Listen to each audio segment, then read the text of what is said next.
नमस्कार दोस्तों, स्वागत है एक बार फिर आपके अपने YouTube चैनल जीवा स्टडी पर। तो आज हम जो नकुल पारिक सर हैं, 4 बार राजस्थान के मैथ में टॉपर रह चुके हैं अलग अलग एग्जाम में। तो उनकी जो वरिष्ठ अध्यापक गणित की जो बुक है द्वितीय प्रश्न पत्र के लिए स्नातक स्तर की, जो यूजी वाले जो आपके 10 टॉपिक है उनकी ये बुक है। तो इस बुक का रिव्यू करेंगे इस वीडियो में। और मैं पहले बता दूं, ये कोई किसी प्रकार का पेड प्रमोशन नहीं है, ठीक है। मैंने खुद ने जो है सेकंड ग्रेड मेरा सिलेक्शन हुआ है। अगर आपको नहीं पता, जो नए स्टूडेंट है उनको, मैं खुद सेकंड ग्रेड मैथ का हूँ, जो इसी बार जो है मेरा 206 नंबर रैंक थी। और मैं जो है ईमानदारी से बोलूं तो मैंने सिर्फ नकुल पारिक सर की जो बुक थी जो इससे पहले थी, ठीक है, हालांकि उसमें कुछ गलतियां रह गई थी, उनको हम सही कर सकते हैं। और अगर हम कोई गलती को सही करते हैं तो उससे अपने को ज्यादा चीजें याद रहती है, ठीक है। अब ये मत बोलना कि आप पुराने स्टूडेंट और आपने भी पढ़ी थी आपका नहीं हुआ, तो आपकी कहीं कुछ जो स्ट्रेटेजी है उसमें कमी रह गई होगी, ठीक है। इसका मतलब ये नहीं है कि बुक ही गलत है, बुक सारी अच्छी है। मैंने खुद ने ना तो नवकार पब्लिकेशन पढ़ी, ना कोई और कुछ पढ़ा, सिर्फ और सिर्फ जो नकुल पारिक सर है उनकी बुक पढ़ी और 2-4 टॉपिक उनके वीडियो के माध्यम से देखे थे, क्योंकि मैं तो इनको पर्सनली जानता हूं, तो इन्होंने मेरे को वीडियो के जो है ऐप भी प्रोवाइड करवाया था।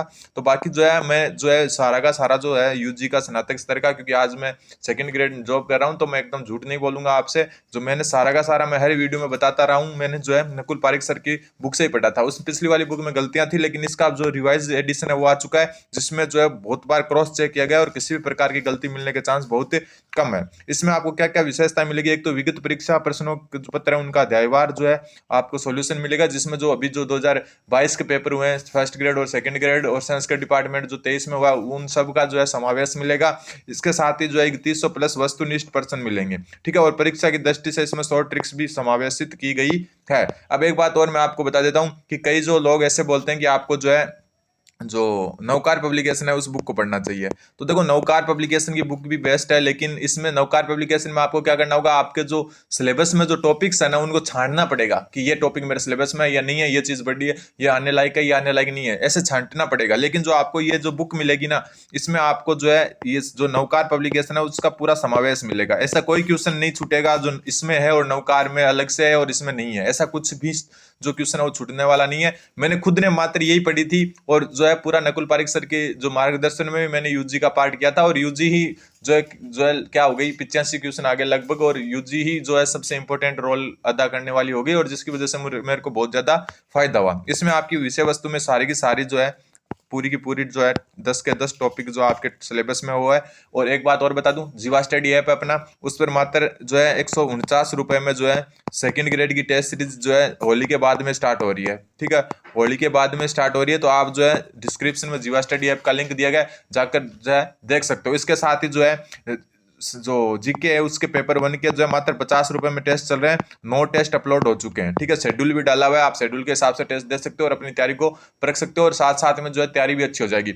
और जो 149 रुपए का जो टेस्ट सीरीज है मैथ की, उसमें जो है सेट रिलेशन जो है उसका पहला टेस्ट फ्री डाला हुआ है, आप जाकर जो है लेवल चेक कर सकते हो कि किस लेवल के क्वेश्चन मैं वहां पर आपको प्रोवाइड करूंगा। और मात्र 149 रुपए में आपको जो है 999 या 599 से कम जो है टेस्ट सीरीज बहुत कम मिलती है मैथ की, मात्र 149 रुपए में जो है टेस्ट सीरीज दी जा रही है। तो आप जो है सेट रिलेशन का टेस्ट दें, और होली के बाद में जो है और टेस्ट अपलोड कर दिए जाएंगे शेड्यूल के हिसाब से, तो आप दे सकते हैं, जाकर एक बार फ्री टेस्ट जरूर दें। अब बात करते हैं बुक की, ठीक है। बुक में देखो किस हिसाब से, सबसे पहले तो देखो हर चीज का जो है एकदम मेन तो ये है कि हर चीज व्यवस्थित है, ठीक है। अगर आप जो है नवकार पब्लिकेशन पढ़ोगे डॉक्टर गोखरू वाली, तो वो भी बढ़िया, लेकिन उसमें हर चीज आपको देखनी पड़ेगी, हर चीज जगह जगह से छाड़नी पड़ेगी। इसमें कुछ प्रॉपर्टी, जैसे प्रॉपर्टीज है, यहाँ पर प्रॉपर्टीज जो है आपकी अवयवों की जो है, जो आपकी ग्रुप थ्योरी की है उसकी सीधा दिया हुआ है, ठीक है। कैसे क्या होता है, कौन सा परिमित ग्रुप होता है, कौन सा कैसा ग्रुप होता है, एक ही जगह दे दी 4 या 3 जो भी प्रॉपर्टी है। लेकिन उसमें क्या होगा, नवकार पब्लिकेशन में आपको जगह जगह से देखनी पड़ेगी,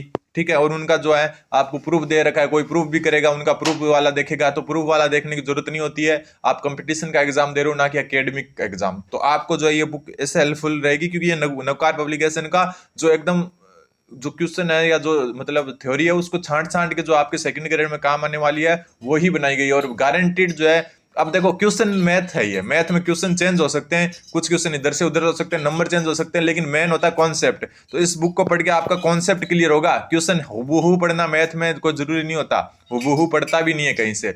बात यह है कि हुबहू कम पढ़ते हैं, और जो है आपकी जो क्वेश्चन वहां पर एग्जाम में आते हैं उनका कॉन्सेप्ट इसमें हो, वो मेन होता है। ठीक है, आप ये उम्मीद ना करो कि इसमें जो है ये क्वेश्चन दिया हुआ है और ये का ये आ जाए, आने को आ सकता है, लेकिन इतनी उम्मीद करोगे तो फिर आप पढ़ो ही क्यों हो? फिर तो आपको एक बुक ले आओ जिसमें 200 क्वेश्चन हो, उसमें से 150 आ जाएंगे और मजे हैं आपके। तो ऐसा नहीं होता है, कॉन्सेप्ट क्लियर होंगे और कॉन्सेप्ट आपके अच्छे तरीके से इस जो है बुक से क्लियर हो जाएगा। और जो मैं आपको बता दूं कि इस बुक की खासियत, आपको जैसे इसमें दिया हुआ है हर एक चीज को जो है मतलब जैसे ये चीजें डायरेक्ट याद रखने वाली होती है, कुछ चीजें मतलब अपन कर लेते हैं लेकिन कंफ्यूज हो जाते हैं कि जो जेड बार है उसमें जो फलन है उसका जो संतता क्षेत्र कितना है, उसका अवकलनीयता है या नहीं, वो विश्लेषिक है या नहीं। ठीक है, हम पढ़ तो लेते हैं अलग अलग इनको, फिर हमने जेड स्क्वायर को पढ़ लिया, x square plus y square जो है जेड स्क्वायर बराबर, इसको पढ़ लिया, रियल इमेजिनरी पढ़ लिया, इमेजिनरी जेड पढ़ लिया। ठीक है, 1/1 माइनस जेड पढ़ लिया, इनको पढ़ लेते हैं अलग अलग और हमको पता भी चल जाता है कि कब विश्लेषिक है, कब इसका जो है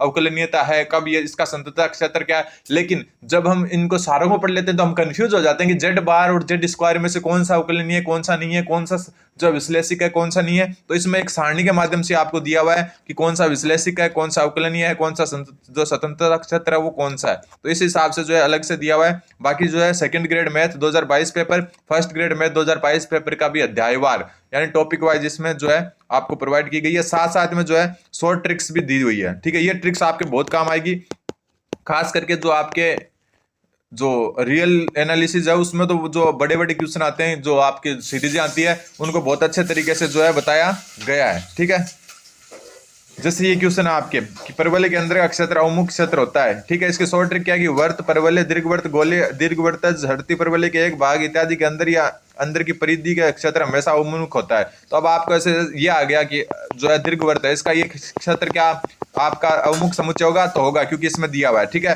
परवलय है, परवलय का ये ऊपर वाला क्षेत्र जो इसमें दिखाया गया है, क्या ये जो है आपका अवमुख समुच्चय होगा? बिल्कुल होगा। अवमुख समुच्चय कौन सा होता है? देखो, इस परवलय में जो होता है ना, कि बाहर वाला अवमुख समुच्चय नहीं होता। अवमुख समुच्चय का मतलब है कि कोई भी एक दो बिंदुओं को मिला दें इनको। ठीक है, इस क्षेत्र के कोई भी दो बिंदुओं को मिलाओ और वो पार मतलब जो है ये जो डॉट डॉट लाइन है उनको पार नहीं करना चाहिए। लेकिन मान लो कि ये डॉट डॉट लाइन है, ये बाहर की साइड होती है, परवलय का जो बाहर का क्षेत्र वो अवमुख समुच्चय नहीं होता।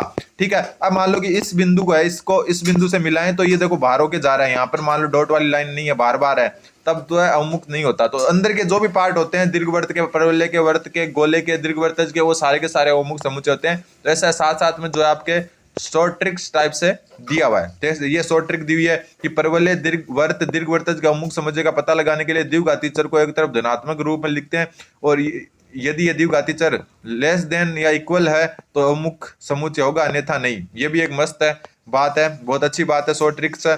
ठीक है, तो इस हिसाब से शॉर्ट ट्रिक्स आपको दिए गए। मात्र देखो क्या कहा इसने कि परवलय, वर्त, दीर्घवृत्तज में अवमुख समुच्चय का पता लगाने के लिए द्विघाती जो चर होती है, दो घात वाली, जैसे इसमें दो घात वाली ये है, उसको एक तरफ धनात्मक रूप में लिखते हैं। इसको धनात्मक रूप में लिखेंगे तो ये किस हिसाब से लिखी जाएगी? धनात्मक रूप में, इस हिसाब से। ठीक है, धनात्मक रूप हो गया, ये एक्स स्क्वायर इस साइड आ गया। तो अब अगर जो चिन्ह द्विघाती जो चर का चिन्ह अगर लेस देन का है तो लेस देन का है, तभी वो क्या होगा? आपका अवमुख समुच्चय होगा। तो इसमें देखो क्या है, ये लेस देन का है नहीं, ये क्या है? ग्रेटर देन का। ठीक है, ग्रेटर देन का। तो ये आपका चिन्ह कैसे होना चाहिए आपको सामने? लेस देन का हो, तो द्विघाती चर लेस देन की तरफ हो तो वो क्या हो जाएगा आपका?